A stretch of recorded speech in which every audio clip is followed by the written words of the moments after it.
नमो भूतनाथं नमो प्रेतनाथं नमः कालकालं नमः रुद्रमालं नमः कालिका प्रेमलोलं करालं नमो भैरवं काशिका क्षेत्रपालम्। पुराणों में वर्णित है कि एक समय देवताओं के बीच यह चर्चा छिद गई कि त्रिदेवों ब्रह्मा, विष्णु और महेश में सबसे श्रेष्ठ कौन है। इस पर कई मतभेद हुए और अंत में सभी देवताओं और आर्षियों ने वेदों से मार्गदर्शन प्राप्त करने का निर्णय लिया। वेदों ने एक स्वर में भगवान शिव को ही परम सत्य और सर्वोच्च बताया, जिनके भीतर यह संपूर्ण चराचर जगत समाया हुआ है। भगवान विष्णु ने वेदों के इस निर्णय को सहर्ष स्वीकार कर लिया, किंतु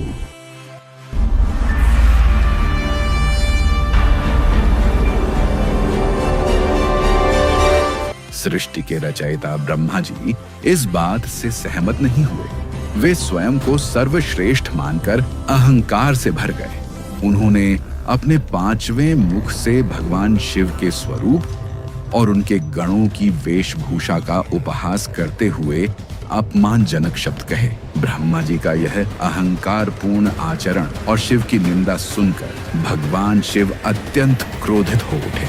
उनका क्रोध इतना प्रचंड था कि उसे धारण करना पूरी सृष्टि के लिए कठिन था। अपने अपमान और ब्रह्मा के अहंकार को दंड देने के लिए भगवान शिव ने अपनी भौहों के मध्य से एक अत्यंत तेजस्वी, भयंकर और विकराल स्वरूप को प्रकट किया। यह स्वरूप साक्षात महाकाल जैसा था।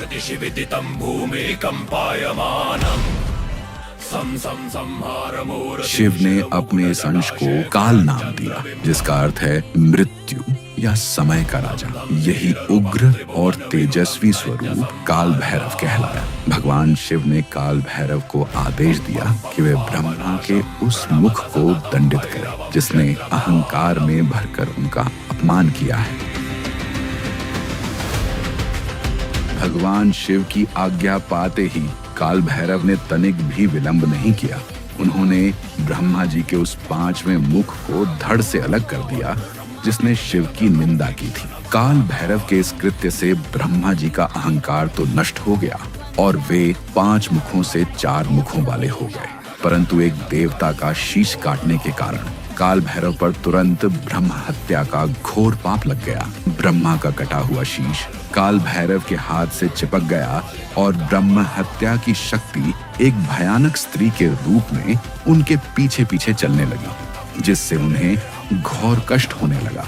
भगवान शिव ने काल भैरव को इस पाप से मुक्ति पाने के लिए तीनों लोगों का भ्रमण करने का आदेश दिया। वे दंड पाणी के रूप में भटकते रहे, लेकिन किसी भी तीर्थ स्थान पर उन्हें शांति नहीं मिली, क्योंकि कपाल उनके हाथ से चिपका रहा और ब्रह्म हत्या उनके पीछे रही। अंत में भ्रमण करते हुए वे भगवान शिव की परम प्रिय नगरी काशी पहुंचे। जैसे ही काल भैरव ने काशी की सीमा में प्रवेश किया, उनके हाथ से वह कपाल छूटकर एक स्थान पर गिर गया और ब्रह्म हत्या की शक्ति वहीं पाताल लोक में विलीन हो गई। जिस स्थान पर कपाल गिरा वह स्थान कपाल मोचन तीर्थ कहलाया।